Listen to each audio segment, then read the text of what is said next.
चीन के साथ तनातनी के बीच आज प्रधानमंत्री नरेंद्र मोदी का नॉर्थ ईस्ट का दौरा है। प्रधानमंत्री नरेंद्र मोदी मेघालय और त्रिपुरा का दौरा करेंगे, कई बड़ी सौगातें देंगे। पीएम मोदी 6,800 करोड़ रुपए से ज्यादा की परियोजनाओं का उद्घाटन और शिलान्यास करेंगे। पीएम मोदी मेघालय के शिलांग में नॉर्थ ईस्ट काउंसिल की गोल्डन जुबली कार्यक्रम में हिस्सा लेंगे। पीएम मोदी करीबन 10:30 बजे स्टेट कन्वेंशन सेंटर शिलांग में पूर्वोत्तर परिषद की बैठक में शामिल होंगे। सभी 7 राज्यों के मुख्यमंत्री इस दौरान मौजूद रहेंगे। नॉर्थ ईस्ट काउंसिल की अध्यक्षता अमित शाह कर रहे हैं और चीन के साथ तनातनी के बीच पीएम मोदी का नॉर्थ ईस्ट दौरा बहुत महत्वपूर्ण माना जा रहा है। पीएम मोदी त्रिपुरा के अगरतला में कई प्रोजेक्ट का उद्घाटन और नींव रखेंगे।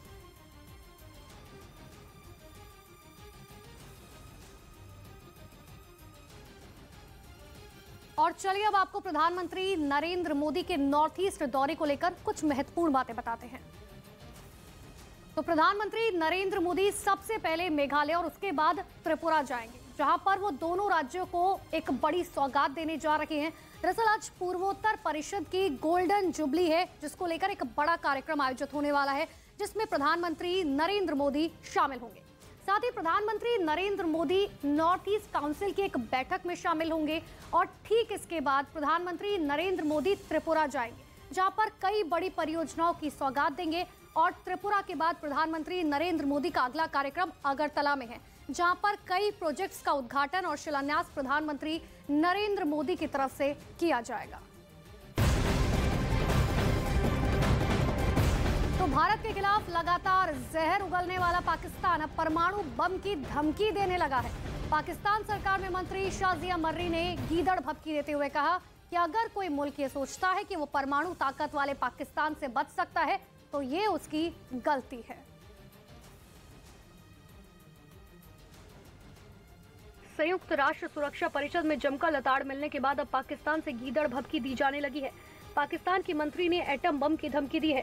पाकिस्तान जैसे न्यूक्लियर मुल्क के लिए फूल फूल बक सकता है तो ये उसकी गलती। बिलावल भुट्टो ने प्रधानमंत्री नरेंद्र मोदी के खिलाफ विवादास्पद बयान दिया था, जिसके बाद बिलावल के खिलाफ भारत में जमकर प्रदर्शन किया गया। इसी के बाद बिलावल के समर्थन में मंत्री शाजिया मर्री प्रेस कॉन्फ्रेंस कर रही थी। इसी दौरान उन्होंने भारत के खिलाफ जहर उगला। पाकिस्तान वो मुल्क नहीं है जो एक थप्पड़ के नतीजे में दूसरा गाल आगे करेगा। जिस मुल्क के पास अपने राजनयिकों को वेतन देने तक के पैसे नहीं, उस देश के मंत्री इस कदर बौखलाए हैं कि परमाणु बम की बात करने लगे हैं।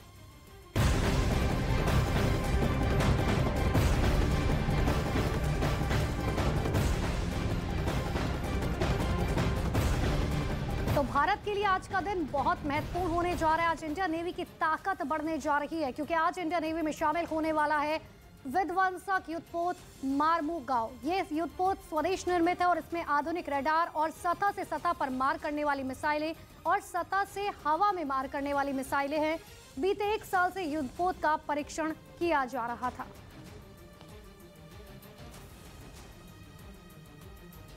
तो इंडियन नेवी के जंगी बेड़े में एक और विध्वंसक बाहुबली शामिल होने जा रहा है। भारत का ये स्वदेशी युद्धपोत छुपकर दुश्मनों को तबाह करने में माहिर है। इस युद्धपोत के इंडियन नेवी में शामिल होते ही भारत की ताकत समुद्र में कई गुना बढ़ जाएगी। इस युद्धपोत की मारक क्षमता ऐसी है कि दुश्मन इसका नाम सुनकर ही खौफ में आ जाता है। चीन की पीएलए नेवी ने जब से आईएनएस मार्मुगाव के कमीशन होने की खबर सुनी, तब से उसके नेवी अफसरों के होश उड़े हुए हैं। समंदर में चीनी नेवी की थाह लेने भारत का ये महाबली आईएनएस मार्मुगाव ऐसे समय में नौसेना में शामिल हो रहा है जब अरुणाचल प्रदेश में एलएसी पर भारत और चीन के बीच तनाव चरम पर है। आईएनएस मार्मुगाव पर एक साथ 300 से ज्यादा सेलर नेवी के ऑपरेशंस को अंजाम दे सकते हैं। भारतीय नौसेना की ताकत बढ़ाने आ रही ये worship advance radar and communication system से लैस है, जिसमें सतह से सतह और सतह में हवा से मार करने वाली मिसाइलें तैनात है। 163 मीटर लंबा और 17 मीटर चौड़े इस वॉरशिप का वजन 7400 टन है। इसकी कई खास खूबियों की वजह से स्वदेशी वॉरशिप को इंडियन नेवी के सबसे घातक वॉरशिप में गिना जा सकता है। समंदर में इसकी स्पीड भी शानदार है। इसके प्रोपेलर्स को 4 गैस टर्बाइन से पावर मिलती है, जो उसे समंदर की लहरों पर 30 नॉटिकल माइल से ज्यादा की स्पीड देती है। जो सबसे पहला वेपन है वो आप सामने देख रहे हैं, इसको कहा जाता है SRGM, medium range gun. Medium range gun जो है वो 16 किलोमीटर की रेंज में किसी को भी फायर कर सकती है। आईएनएस मार्मुगांव समंदर की लहरों पर इठलाने जा रहे पीएम मोदी के आत्मनिर्भर अभियान का वो प्रतीक है जिसे नौसेना के युद्धपोत डिजाइन ब्यूरो ने डिजाइन किया है। इसका निर्माण मझगांव डाक शिप बिल्डर्स लिमिटेड ने किया। और अब आपको विध्वंसक युद्धपोत मार्मुगांव के डेक से एक एक्सक्लूसिव रिपोर्ट दिखाते हैं। इसी डेक पर घातक मिसाइलें रखी जाएंगी।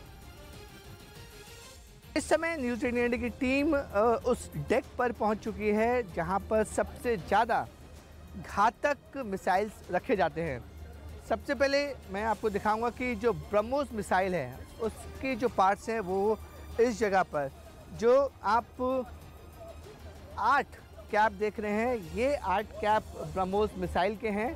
और ब्रह्मोस मिसाइल की जो रेंज है वो तकरीबन 350 से 400 किलोमीटर की ये ब्रह्मोस मिसाइल है। सुपरसोनिक मिसाइल है। ये जो मिसाइल है वो सरफेस टू सरफेस यानी कि दूर इसका टारगेट डिसाइड कर दिया जाता है, तो सरफेस टू सरफेस मिसाइल है। और इस आईएनएस मार्मुगांव में 16 ब्रह्मोस के जो बैरल हैं, 16 ब्रह्मोस इसमें लोड हो सकती है। और यही सबसे ज़्यादा सुपरसोनिक मिसाइल है और सबसे ज़्यादा घातक मिसाइल इसे ही कहा जाता है। जिसके बाद अब मैं आपको अगर दूसरा पार्ट दिखाऊं तो वो रहेगा medium range surface to air missile. Surface to air missile, ये जो हिस्सा देख रहे हैं आप, बाकी जो कवर है ये हिस्सा है वो सरफेस टू एयर मिसाइल्स के हैं। एक बार में इसमें 16 मिसाइल्स यहाँ पर है। जो मैंने आपको पहले ब्रह्मोस के बैरल्स दिखाए थे, ब्रह्मोस की जगह दिखाई थी, वो सरफेस टू एयर था, सरफेस टू सरफेस मिसाइल थी। ये जो हिस्सा है उसे medium range surface to air missiles कहते हैं। और जब भी मिसाइल्स फायर होती है तो जो कवर है, ये देखिए साफ तौर पे लिखा हुआ है डमी कवर, ये कवर ओपन होते हैं। ओपन होने के बाद यहाँ से सारी मिसाइल से निकलती हैं और निकलने के बाद वो टारगेट को हिट करती है। पहला पार्ट था ब्रह्मोस का और दूसरा पार्ट है ये मिसाइल्स का। ब्रह्मोस सरफेस टू सरफेस थी, ये जो मिसाइल्स हैं वो सरफेस एयर टू सरफेस हैं। आईएनएस मार्मुगांव की ताकत ऐसी है कि दुश्मन के हौसले पस्त हो जाएंगे। इसमें परमाणु मिसाइलें लॉन्च करने, बायो वेपन दागने और केमिकल वेपन से हमला करने तक की ताकत है। असीम ताकत से लेस आईएनएस मार्मुगांव की सबसे बड़ी खासियत ये है कि इसे दुश्मन के एडवांस रडार भी आसानी से लोकेट नहीं कर सकते। ऐसा इसलिए मुमकिन हो पाया क्योंकि इसकी बाहरी परत को एक स्पेशल स्टील की धातु से तैयार किया गया है। दुश्मन के लिए बड़ी मुश्किल ये है कि वो मार्मुगांव को जल्दी ट्रेस नहीं कर सकते, लेकिन मार्मुगांव पर लगे मॉडर्न रडार सिस्टम से दुश्मनों को आसानी से ट्रैक किया जा सकता है। कवर सिस्टम को ऑन कर दिया जाए तो उस सिस्टम को ऑन करने के बाद ये दुश्मन के रडार पर बिल्कुल छोटा सा जहाज दिखेगा और जहाज नुमा चीज भी नहीं दिखेगी बल्कि कुछ और चीज़ दिखेगी। वो काफ़ी ज़्यादा कॉन्फिडेंशियल रखी जाती है क्योंकि ये दुश्मन को पता न चल सके। आईएनएस मार्मुगांव पर ब्रह्मोस, बराकेट जैसी 8 मिसाइलें लगाई जाएंगी। ये सिस्टम हवा में 70 किलोमीटर तक दुश्मन पर निशाना लगा सकता है। इसके अलावा समुद्र में 300 किलोमीटर तक दुश्मन को मारने में सक्षम है। इसके साथ ही इसमें एंटी सबमरीन रॉकेट लॉन्चर भी लगाए गए। इसमें रॉकेट लॉन्चर और टारपीडो लॉन्चर के साथ ही SW हेलीकॉप्टर की व्यवस्था है। भारत का ये मिसाइल डिस्ट्रॉयर सभी तरह के न्यूक्लियर, बायोलॉजिकल और केमिकल वेपन से हमले के दौरान मुंह तोड़ जवाब दे सकता है। डिफेंस सेक्टर में भारत कितनी तेजी से आत्मनिर्भर बन रहा है और किस तरह से वर्ल्ड क्लास हथियार बना रहा है, ये उसकी ताज़ा मिसाल है। आईएनएस मार्मुगांव की गिनती इंडियन नेवी के मौजूदा सबसे घातक डिस्ट्रॉयर्स में की जा सकती है। आईएनएस मार्मुगांव का रडार सिस्टम कैसे काम करता है, न्यूज़ 18 इंडिया की एक और एक्सक्लूसिव रिपोर्ट आपको दिखाते हैं। किसी भी जहाज की सबसे बड़ी ताकत होती है उसका रडार सिस्टम। जो आप जहाज के ऊपर के हिस्से में देख रहे हैं, जो सर्कल घूम रहे हैं, वो इसका रडार सिस्टम है। और बताया जा रहा है कि सबसे ऊपर अगर मैं कैमरामैन चुमंगल को बोलूँगा, जो सबसे ऊपर का हिस्सा देख रहे हैं, जो हल्का सा गोल हिस्सा है और त्रिकोण और के तरीके से इसको बनाया गया है, उस हिस्से को बोला जाता है शक्ति। ये इलेक्ट्रिक वेपन्स रडार है और जब ये radar electric weapon radar open होता है, जब यूज़ होता है, तो इसकी जो क्षमता है वो तकरीबन 300 किलोमीटर, यानी कि अंदाज़ा लगाइए कि 20 समंदर में 300 किलोमीटर के रेंज में ये रडार भाप सकता है कि दूसरे जहाज आसपास इसके है कि नहीं। आईएनएस मोरमुगांव में सबमरीन के हमलों से बचने की तकनीक देश में ही विकसित की गई। इसका करीब 75% हिस्सा पूर्ण रूप से स्वदेशी है। देश के पश्चिमी तट पर स्थित ऐतिहासिक गोवा बंदरगाह शहर के नाम पर इसका नाम रखा गया। आईएनएस मार्मुगांव के शामिल होने के बाद भारत की ताकत में 3 गुना इजाफा हो जाएगा। ये P-15B क्लास का दूसरा स्वदेशी स्टीलंत विध्वंसक है। इसकी मार से दुश्मन के बड़े समंदर में तिनके की तरह तितर बितर हो जाएंगे। नेवी के लिए multi mission multi role platform है, यानी अगर वो सतह पानी के ऊपर इन द एयर सरफेस यानी सतह के ऊपर और सब सरफेस यानी सतह के नीचे किसी भी तरह का अगर थ्रेट हो इसका ये मुकाबला कर सकता है। आईएनएस मार्मुगांव सिर्फ समंदर के नीचे ही खतरे से नहीं बल्कि आसमान से हो रही मिसाइल की महक भी 70 किलोमीटर दूर से ही सूंघ लेता है और उस पर पलटवार करके उसे बर्बाद कर सकता है। सिर्फ मिसाइल ही नहीं, उड़ते विमानों पर भी मार्मुगांव से 60 से 70 किलोमीटर दूर से निशाना लगाया जा सकता है। इसमें 127 किलोमीटर गन लगाई गई है। इसमें AK-630 anti missile gun system भी है। भारत 15B श्रेणी के कुल 4 स्टीलथ डिस्ट्रॉयर बनाएगा, जिनमें से 2 तैयार हो चुके हैं। आने वाले 2 सालों में बाकी डिस्ट्रॉयर को तैयार कर नेवी को सौंपने का लक्ष्य रखा गया। मोदी सरकार में डिफेंस सेक्टर को लेकर किए गए बड़े फैसलों की वजह से ही नेवी समेत भारतीय सेना के तीनों अंग तेजी से मजबूत हो रहे हैं।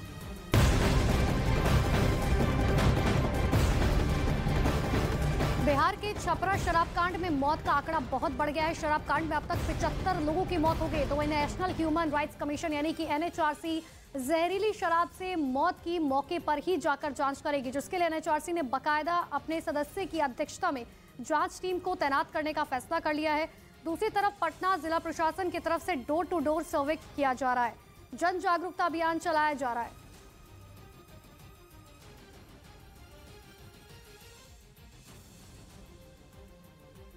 तो वहीं बिहार में शराब कांड को लेकर सियासी घमासान जारी है और इसी बीच चिराग पासवान ने जहरीली शराब से हुई मौत को हत्या बताया और राज्यपाल से मुलाकात कर एक ज्ञापन सौंपा। वहीं तेजस्वी यादव के यूपी हरियाणा से शराब बिहार आ रही वाले बयान पर अनिल विज ने पलटवार किया। अनिल विज ने कहा, अपनी नाकामियां किसी और पर नहीं थोपे तेजस्वी यादव।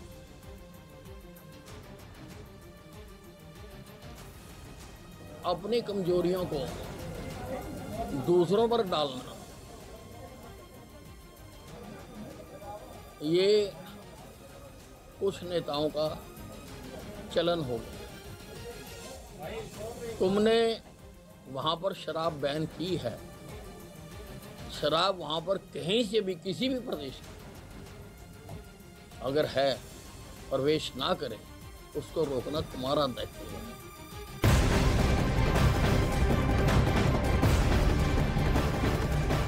और एक बड़ी खबर बरेली से बता दें, मुठभेड़ के बाद पुलिस ने 2 बदमाशों को गिरफ्तार किया। खबरों के मुताबिक सुबह चेकिंग के दौरान मोटरसाइकिल सवार 2 संदिग्ध पुलिस को देखकर फायरिंग करते हुए भागने लगे। पुलिस ने भी जवाबी फायरिंग की, जिसमें दोनों बदमाश घायल हो गए।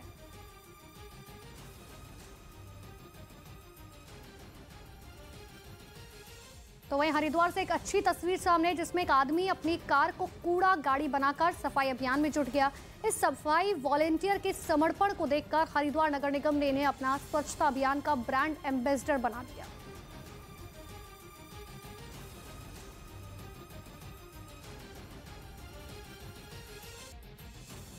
मध्य प्रदेश के सतना जिले से हैरान कर देने वाला वीडियो सामने आया, जिसमें महिलाओं के 2 गुटों के बीच जमकर मारपीट होती हुई दिखाई दी। बीच सड़क पर भारी हंगामा होने की वजह से जाम लग गया और लोगों की भीड़ महिलाओं के 2 गुटों के बीच हो रहे बवाल को देखने और वीडियो बनाती हुई नजर आई। बीच सड़क पर महिलाएं एक दूसरे पर हाथापाई करती दिखी। इस दौरान कुछ लोगों के हाथों में डंडे दिखाई दिए, जिसमें से एक आदमी ने जमीन पर पड़ी एक महिला पर डंडे से हमला किया। हैरानी की बात ये रही कि करीब 1 घंटे तक सरेआम बीच सड़क पर बवाल होता रहा, लेकिन पुलिस कहीं नजर नहीं आई। जम्मू कश्मीर के उपराज्यपाल मनोज सिन्हा ने कश्मीरी पंडितों पर हुए अत्याचारों की जांच का मुद्दा उठाया। उनका कहना है कि कश्मीरी पंडितों ने लंबे वक्त तक आतंक को झेला। कश्मीरी पंडितों को घर से निकाल दिया जाता था। 370 हटने के बाद जम्मू कश्मीर में कई बदलाव आए। जो दर्द इन्होंने झेला है, मैं उसे बयां नहीं कर सकता, शब्द नहीं है मेरे पास। इतनी बड़ी घटनाएं हुई, क्रूरता से लोगों को बाहर कर दिया गया, एक मामले में जांच नहीं हुई, FIR तक नहीं होती थी।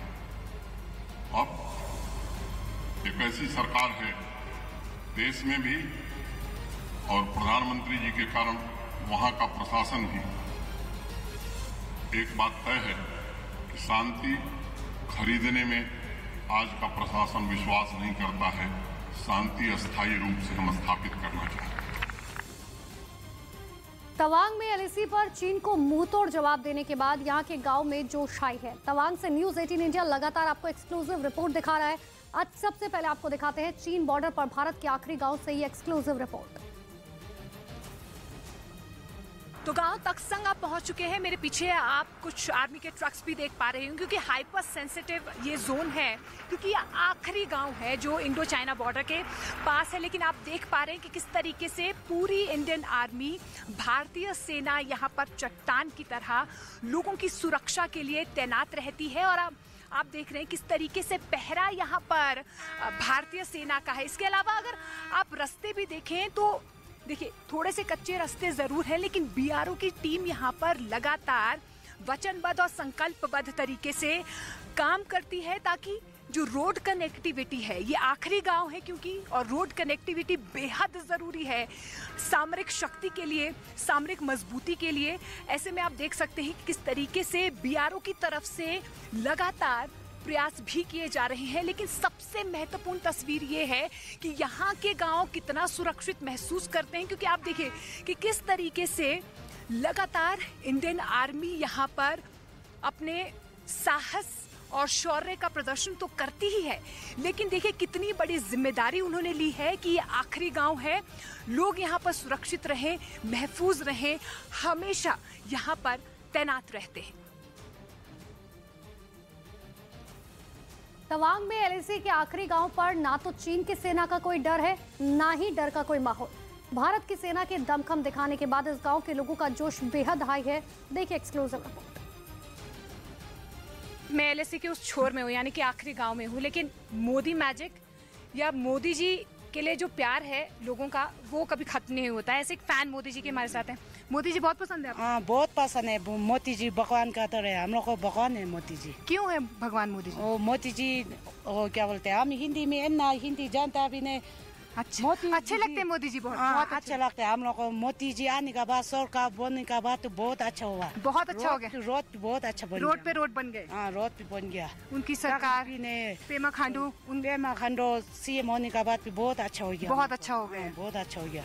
रोड पे सरकार बहुत अच्छा काम कर रही है, सरकार बहुत अच्छा कर रहा है, सीएम बहुत अच्छा काम कर रही है। सीएम मोदी जी को तो भगवान मानते हैं हम, भगवान मानते हैं। हाँ, भगवान मानते हैं। ठीक है, तो देख रहे हैं आप सरकार बहुत बेहतरीन काम कर रही है, क्योंकि देखिए रास्तों की अगर हम बात करें तो रास्ते इस गांव पे पहुंचे नहीं थे, लेकिन आप जिस तरीके से यहाँ पर आप लोगों को सुन पा रहे होंगे, उनकी तरफ से साफ तौर पर कहा जा रहा है कि सरकार बेहतर काम कर रही है। और जयपुर में भी दिल्ली की श्रद्धा जैसी हत्या का सनसनीखेज मामला सामने आया।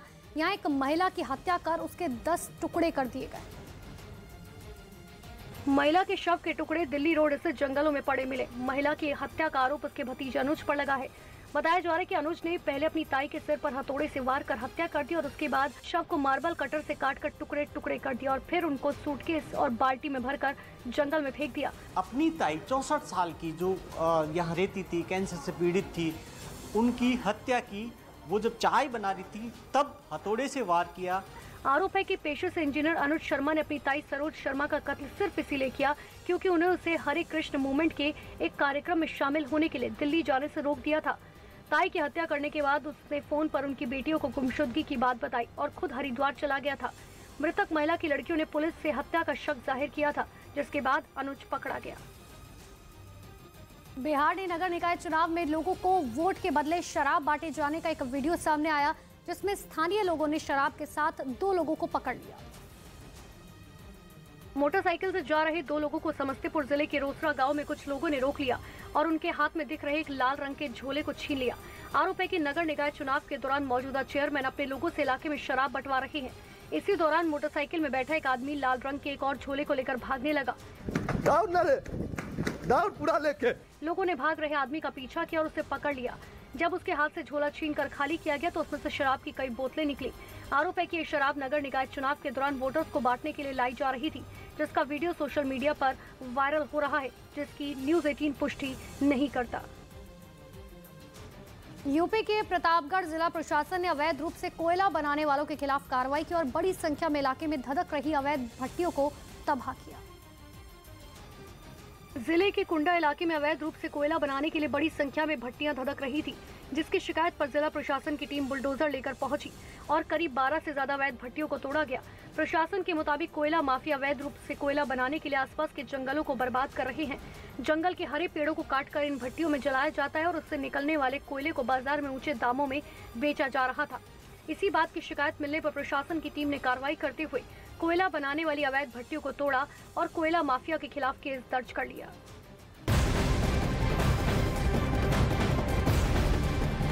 आज दुनिया को फुटबॉल का नया किंग मिल जाएगा। आज फीफा फुटबॉल वर्ल्ड कप का फाइनल मुकाबला खेला जाएगा।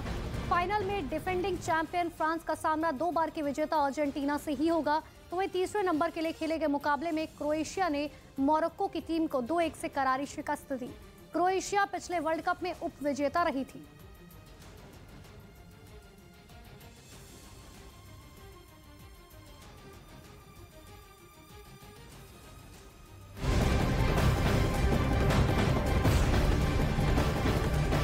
शाहरुख खान और दीपिका पादुकोण की फिल्म पठान को लेकर बवाल कम होने का नाम नहीं ले रहा। पठान के विरोध में लगातार प्रदर्शन जारी है। साधु संतों ने भी फिल्म का विरोध शुरू कर दिया है। राजस्थान के अलवर में बड़ी संख्या में हिंदूवादी संगठन के लोगों ने फिल्म पठान के विरोध में प्रदर्शन किया। इस दौरान उन्होंने फिल्म के पोस्टर्स के साथ साथ शाहरुख और दीपिका की तस्वीरें जलाई। फिल्म के विवादित गाने और परिधान को लेकर संगठन के पदाधिकारियों ने सिनेमा घरों के मालिकों को फिल्म प्रदर्शित न करने की चेतावनी दी। हिंदूवादी संगठनों के साथ साथ अब साधु संत भी पठान फिल्म के विरोध में उतर आए। अखाड़े से जुड़े साधुओं ने सनातन धर्म का विरोध करने वालों का बायकॉट करने की अपील की। तुम्हें शपथ है जो सनातन का विरोध करे, चाहे वो नेता हो या अभिनेता हो। देखो तुमने एक अभिनेता की फिल्म करी थी बाइकॉट से सारा जो है कलावा बांधन लगो, तिलक लगाऊं लगो। वाराणसी में तो महिलाओं ने शाहरुख खान की फिल्म पठान के विरोध में मोर्चा संभाल लिया। महिलाओं ने फिल्म के पोस्टर और शाहरुख की तस्वीर पर कालिख लगाकर अपना विरोध जताया और फिल्म के रिलीज रोकने की मांग की। समाजवादी पार्टी के अध्यक्ष अखिलेश यादव ने भी फिल्म पठान को लेकर बयान दिया। अखिलेश बोले, शाहरुख खान को धर्म विशेष होने के कारण टारगेट किया जा रहा है, जबकि रंग को लेकर कोई नाराजगी नहीं होनी चाहिए।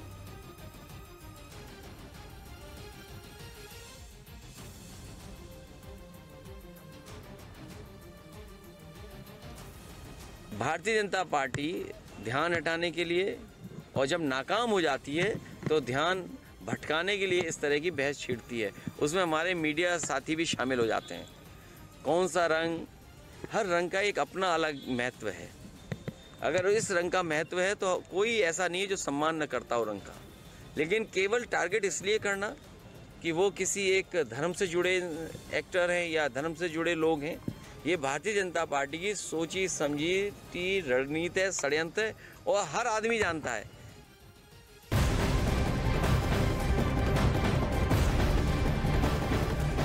पठान फिल्म के बेशरम रंग गाने में अभिनेत्री दीपिका पादुकोण के भगवा परिधान को लेकर मुंबई में केस दर्ज किया गया। साकीनाका पुलिस से शिकायतकर्ता ने फिल्म के निर्माता, निर्देशक, अभिनेता और अभिनेत्री के खिलाफ कार्रवाई की मांग की है।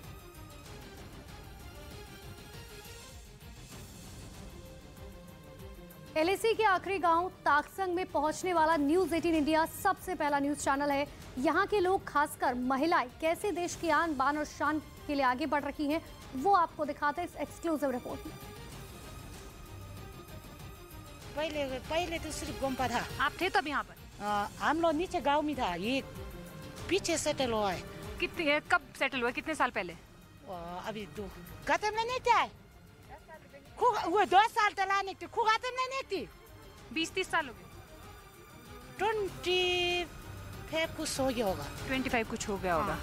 ये आसपास जो बॉर्डर के पास थोड़ी टेंशन होती है, कुछ डर लगता है आप लोगों को? नहीं लगता है, बिल्कुल भी नहीं। हाँ, चाइना से बिल्कुल डर नहीं लगता? चाइना तो फिर आता फौज बहुत है, इसलिए डर नहीं लगता। बिल्कुल डर नहीं लगता। फौज बिल्कुल आपका ख्याल रखते हैं? हाँ, फौजी लोग कभी बीमार होते हैं या कोई तकलीफ होती है? बीमार होने से मेडिकल है। मेडिकल है यहाँ पर? फौजी का मेडिकल है। फौजी का है, सिविल का नहीं है। अच्छा, सिविल का नहीं है, फौजी का है। हाँ, फौजी नहीं देखभाल करते हैं। अच्छा, और खाने पीने की चीजें अगर नहीं हो, क्योंकि तवांग से लेकर आते हैं। तवांग से लेकर आते हैं।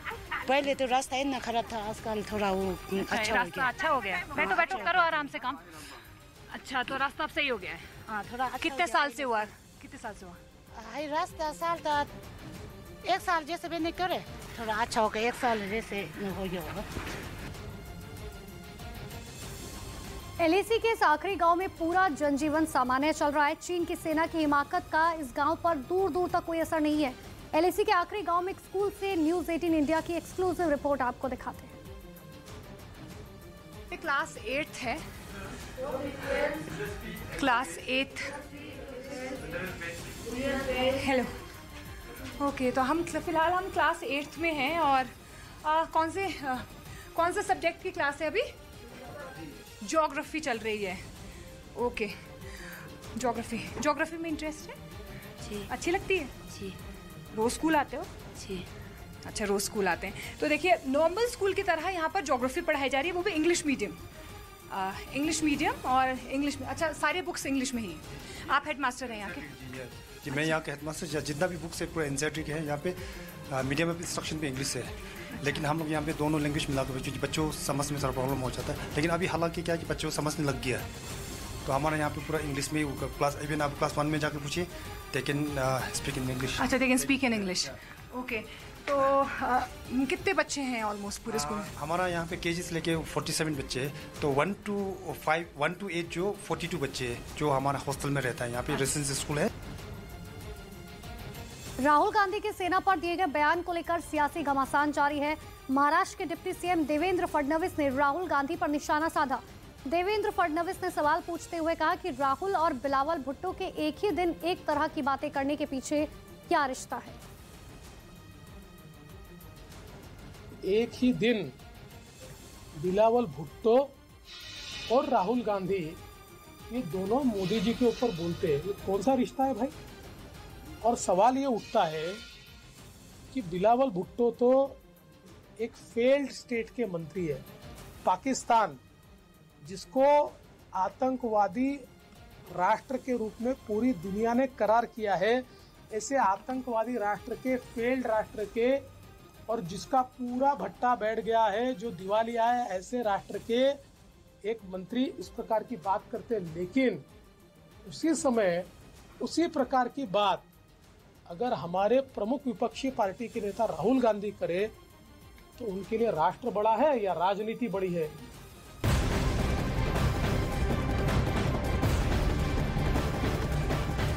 और एक बड़ी खबर गया से, जहां पर पुलिस और एसएसबी की टीम ने कुख्यात नक्सली अभिजीत यादव को गिरफ्तार किया है। नक्सली अभिजीत यादव 2016 के औरंगाबाद लैंड माइंस ब्लास्टर का मास्टरमाइंड है और साथ ही इस वारदात में सीआरपीएफ के 7 जवान शहीद हो गए थे। पुलिस ने इसके पास से एक AK-56 और 97 जिंदा कारतूस, 5 डेटोनेटर सहित अन्य सामान बरामद किया। कुख्यात नक्सली के खिलाफ बिहार, झारखंड में कुल 61 मामले दर्ज हैं।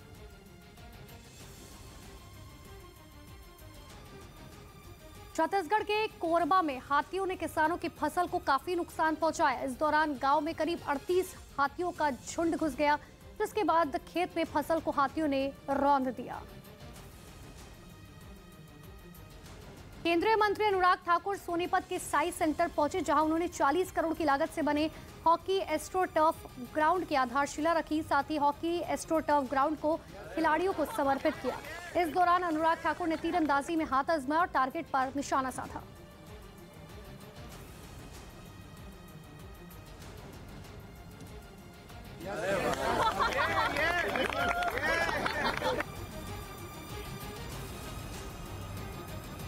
और ये तस्वीर आपको दिखा रहे हैं, अनुराग ठाकुर पहुंचे साई सेंटर, जहां पर तीरंदाजी में निशाना लगाते हुए अनुराग ठाकुर नजर आए।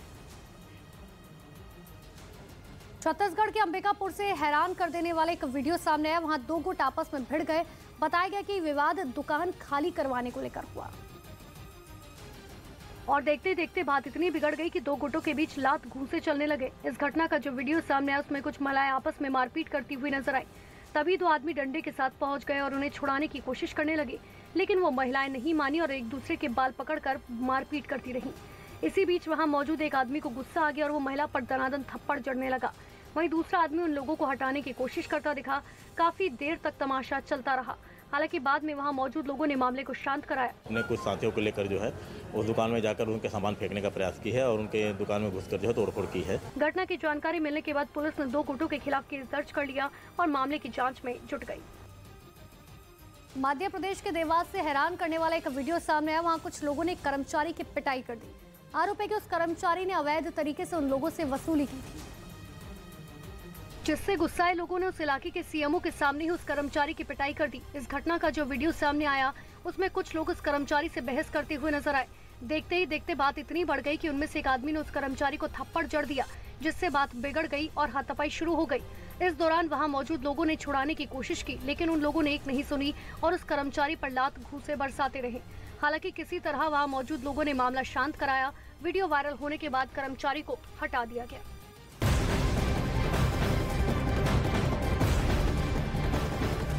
भारत के लिए आज का दिन बहुत महत्वपूर्ण होने जा रहा है। आज इंडियन नेवी की ताकत बढ़ने वाली है, क्योंकि आज इंडियन नेवी में शामिल होने वाला है विध्वंसक युद्धपोत मारमुगाव।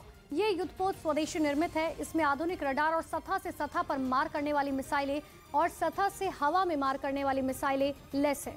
बीते 1 साल से इस युद्धपोत का परीक्षण किया जा रहा था।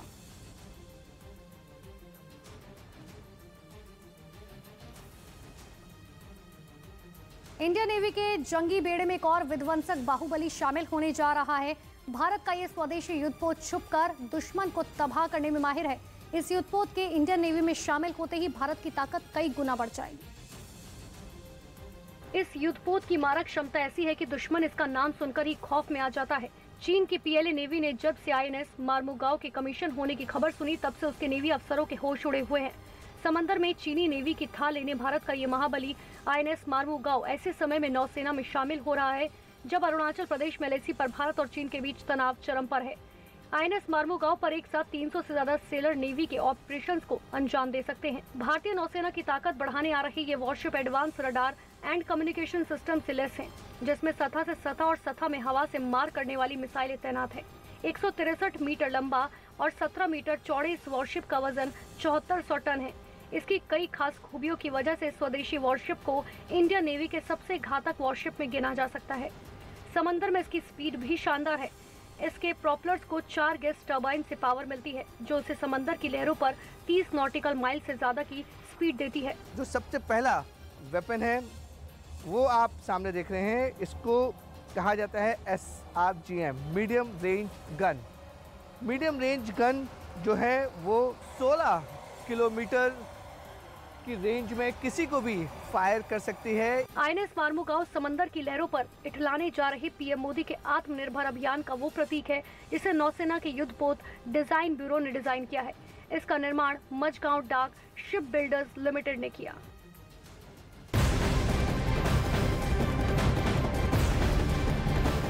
और नोएडा से एक बड़ी खबर आपको बता दें, नोएडा एक्सप्रेसवे पर 2 बसों में टक्कर हो गई। हादसे में कई लोग घायल बताए जा रहे हैं। बड़ी जानकारी इस वक्त की नोएडा एक्सप्रेसवे से आपको बता रहे हैं, जहां पर 2 बसों की जोरदार टक्कर हुई है। तस्वीरें देखिए जहां पर किस तरीके से दोनों ही बसों के परखच्चे उड़ गए। हालांकि कुछ लोग इसमें घायल बताए जा रहे हैं, लेकिन अभी कितने लोग घायल हुए हैं और क्या किसी जान माल का भी इसमें नुकसान हुआ है या नहीं, अभी इसके बारे में जानकारी नहीं। लेकिन ये बड़ी जानकारी इस वक्त की नोएडा एक्सप्रेसवे से, जहां पर यह बड़ा हादसा हुआ है। 2 बसों की किस तरीके से जोरदार टक्कर हुई, ये तस्वीरें देखकर अंदाजा लगाया जा सकता है ये हादसा कितना भीषण रहा। पूरी तरीके से बस के परखच्चे उड़ गए।